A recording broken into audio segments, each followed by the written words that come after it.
Okay, hi, it's Magnus here again, and I'm doing another Ignite interview. This time I'm doing it on the Service Fabric. So with me I have Mark Fussell, the program manager for the Service Fabric team, which is an incredibly large and important team inside of Microsoft now. Service Fabric was on the keynote.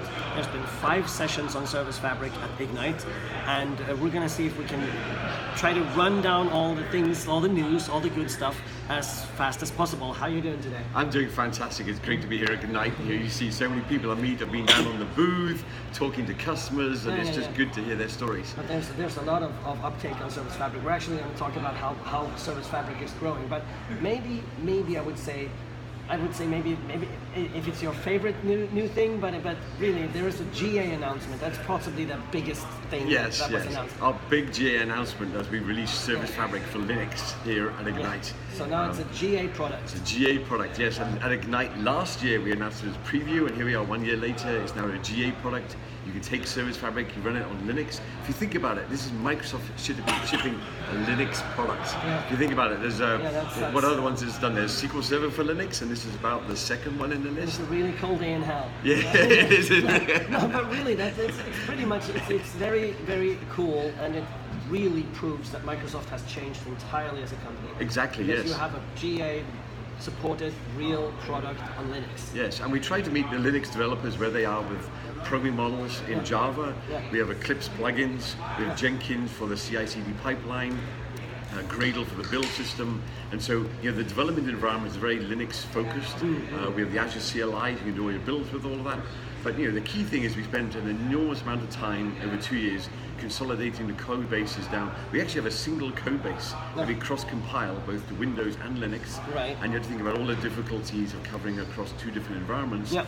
But all of the perf that we do in one attributes to the other. Right. And so we're super excited actually now that you can go off and take your Linux workloads, and so eventually where we're getting to that is you can have mixed workloads, Windows and Linux running inside the same cluster.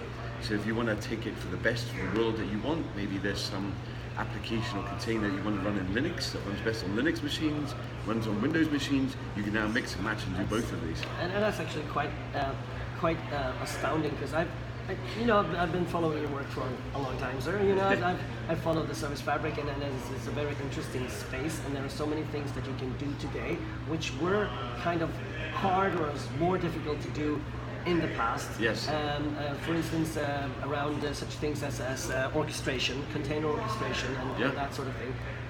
Tell us about what that means to the Service Fabric. Well, our big push has been, Service Fabric over the years, the project, don't forget, was started way back. It was actually in development in 2007. Yeah. So for years and years and years, we've been refining Service Fabric as a container orchestrator.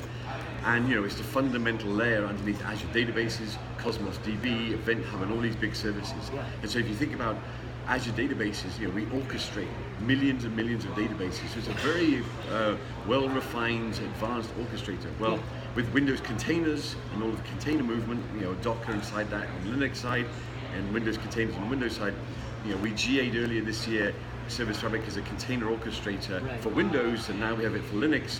And so we're very focused on that container orchestration piece. Yeah. And where that becomes important is that we see this huge growing trend of people. The Service Fabric is growing enormously, by the way. We just have customer after customer after customer coming to us. And there's this trend of where people take their existing workloads, particularly on the Windows and sort of the .NET side.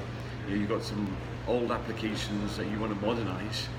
And one really good way to do that is to bring them inside containers, put them onto a modern orchestrator like Service Fabric. You can now do a distributed cluster. I can launch 100 instances of the container that I want to run, typically like with your IIS applications or putting your WCF apps inside there, your old .NET Core 3.0 apps. You can modernize them into this distributed, scaled out service like the world. Right. So in so doing, you will get all those, it doesn't have to be easy to do, it depends on the original application. It may be difficult to do, but once you shoehorn it into the packages, and once you achieve that goal, you automatically get all the benefits of Service Fabric, such as failover, such as high availability, scalability, and all these things that comes automatically by using the platform. Exactly. So we talk about this as your container lift and shift, where just as that benefit for the management of the rollouts, scale up, failover, scale out, you get all these great benefits of the platform itself, and that itself helps people take this first step to the cloud, Yeah. and after that they may choose to use the programming models to build new little services around them. Yeah, or things definitely. like And that. now you can just add more microservices as you go. Correct. And the way I usually talk to my customers is that if you're going on down this path, the first microservice is going to be really costly because you have to do everything. You have to set up, first time you're packaging a container, you have to set up the clusters, you have to do stuff. Correct. But the 25th one Yes. will be trivial. Yes, exactly, yes. And then, when we're trying to think about how you're trying to build a service, you're trying to provide that service to your customers, and you're trying to sort of do that modernization of scale out because you've got some agility, you want to change things quickly, or because you've got some scale. Service Fabric is a perfect platform to move that to for container orchestration. And then, of course, it goes way beyond just container orchestration. As you said, you can use the programming models to build highly resilient, scaled out microservices using the easy to use programming models, whether it's Java on Linux. And of course, the other thing we're super excited about now is that .NET Core support is coming. .NET Core support. Yeah, Yes. so you can now build applications with Service Fabric programming models in .NET Core. Yeah. And what's good is you can build that application, and we showed this in one of our talks. We built the same application, we deployed it on Linux, we deployed it on Windows, and people, you couldn't actually tell the difference. People were going like, is that running Windows, is it Linux? Oh my God. It's like, Fantastic. That's So- very, very exciting. So do you think that some of the appeal of Service Fabric is both this cross-platform stuff now, but that's actually fairly recent additions compared to Service Fabric existing earlier. But some of the appeal that you can indeed, I mean, of course Microsoft would like people to run their Service Fabric clusters in Azure, but the on-premise market is also quite huge for you. Oh, right? yes, And yes. could that be some of the appeal of Service Fabric, that you can deploy the same things Yep. to many different platforms and places, and it doesn't really matter the one to say? Totally, yes. I mean, I see a lot of customers who have their existing data centers and they just, there's actually three scenarios here. One, they just want to save money, where they put some machines together and they do their local dev testing. Yeah. The second one is they have some existing data centers already and they just run their workloads inside that. I have some very big financial customers and they run Service Fabric across hundreds of machines deployed in their own data centers. And then the other one I get is I had a cloud solution architect phone me up the other day and he goes, Mark, I've got a customer that's running Service Fabric on AWS and he loves it. Right? he said it works brilliantly, it doesn't work well. How do I get him? How do I get him to Azure? We'll bleep that out. Beep, beep, beep, beep, beep. And I was like, well, you have to kind of sell him something else. And he was like, okay. But Service that's Fabric itself is agnostic. It doesn't actually care where the machines yes, are running. exactly. Yeah. So that's one of the great benefits that we It is. see. And so there's a lot of demands from customers just to say, I want to be able to have that flexibility. But of course, we still focus on it running best in Azure as a course. managed service. Makes sense. And what that means is when we do new releases every 4 weeks, we roll out those updates across your cluster so you don't have to manage the Service Fabric runtime. Another integration that makes it best on Azure. So, we do have I have this pet thing that I say right now. Like, I'm looking forward to the day that I can walk up to Azure with my microservice package basically in hand, right? And just give it to Azure and say, hey, run this in 2.5 million instances, please.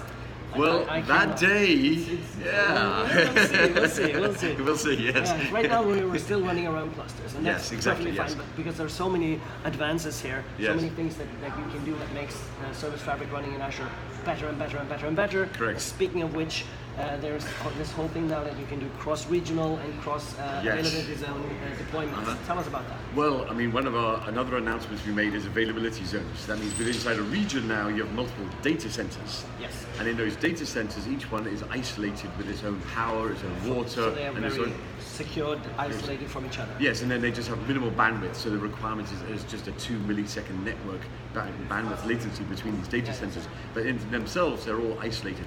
You can now deploy a Service Fabric cluster across availability zones within. Specify that you Yes. want to have multiple availability zones. Yes, in a region. So you typically say 3 of them. Most regions have 4 data centers. You pick 3 of them all, so now you have greater resiliency. So not only is it spread across the racks within a data center, but across the data centers in an availability zone altogether. So if I now have a microservice deployed to such a setup, I specify that I want to have multiple copies of it, replicas. Thank Yes. you. Replicas. Replicas Yes. in different availability and then zones. can I specify that it should be in different availability zones, so that will just happen. That just takes care of it for you. You just make just an intent. happens. It just happens. You don't think about that. Service Fabric takes care of the fact of, you're running across 3 availability zones. Let me make sure that it's safe. But we go one step further now. It isn't built in, it's built into the product. We haven't built it into. We're releasing a template that allows you also to do cross regions. Yes, cross regions. Yes. And that's another. Now we're global. Now we're global. Yes, yeah. So you're truly paranoid. You're running in a region, and you want to make sure that it's across more than one region. But that'll introduce some latency. Exactly. Yes, and so the thing about it now is there's a latency that's further apart. Depending on your regions, maybe 50 millisecond latency now, or depending on how far the regions are.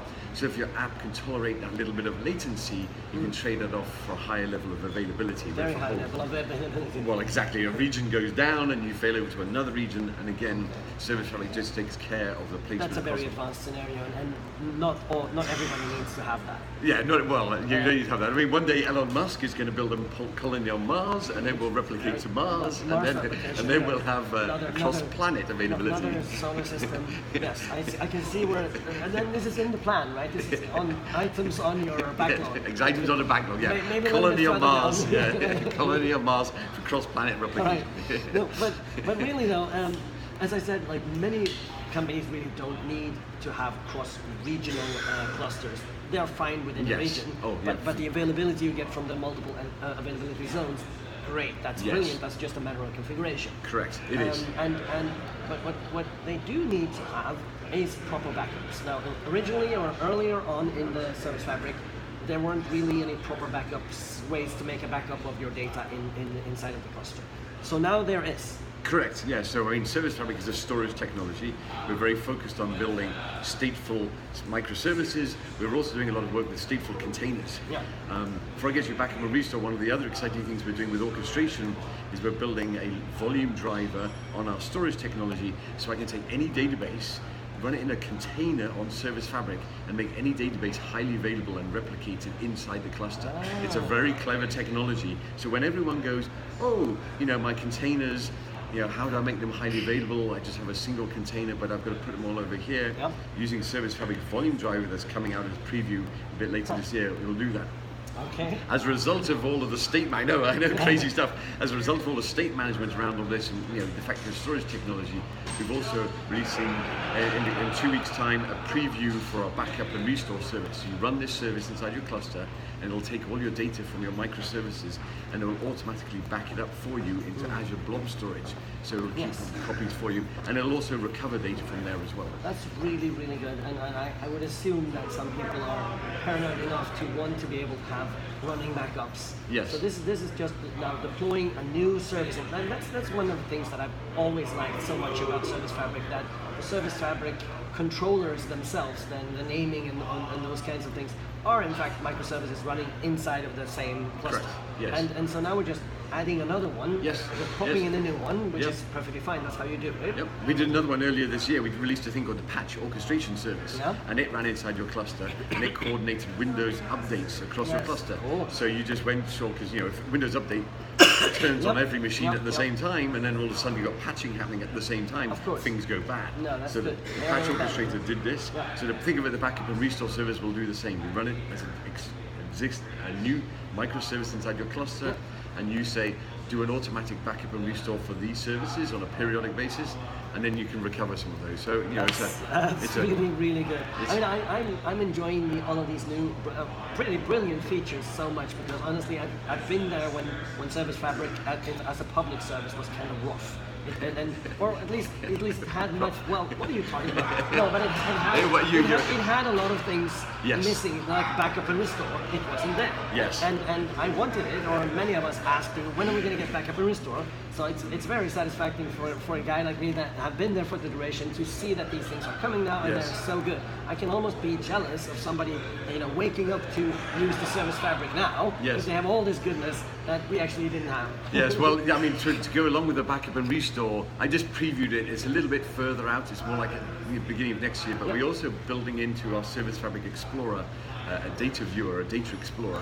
So when I can actually attach to a particular running service, looking I at can what see the data. live data that's running, I can manipulate the live data, I can do queries across it all. I like that a lot. And that I demoed in my talk. Yeah. If you look, go towards the end of my talk, in the last 10 minutes, the talk I did, you'll see that the Data Explorer is going to be built into that. And it's also, that's an open source component that we're shipping, so you can actually take that and sort of build it yourself. Build your own UIs for experiences. Exactly, you build your UIs. It's really cool. So we've talked for a long time. We have one more thing to cover. I just want to mention, just pop in here, that all these references to talks, we're going to put show notes for the session, so you can go and watch them all afterwards, all the 5 important sessions around Service Fabric.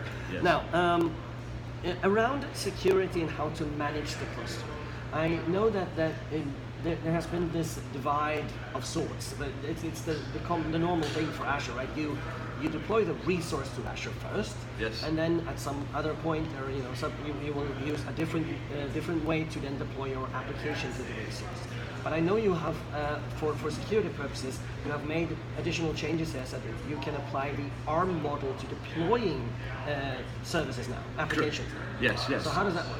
Well, what we have, as you point out today, we have an ARM model for deploying the clusters. Yeah. Azure Resource Manager. Azure Resource Manager, yes. So that's the provisioning and configuration and setup of your resources in Azure. Yes. Yes, and up until now, you then connected directly to the cluster, and then using PowerShell, you deployed your application package. Yeah, a package onto the cluster. Well, we had actually quite a lot of demand. Actually, strangely, a lot of demand came from our internal teams, because the internal teams were building out all their services and wanted to deploy the applications through the same consistent ARM model.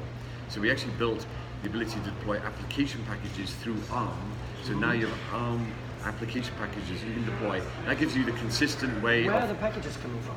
Well, you still build your packages with a normal manifest that you just build inside Visual Studio. A package file, yes, that gets built from your Git repo or whatever your source control is.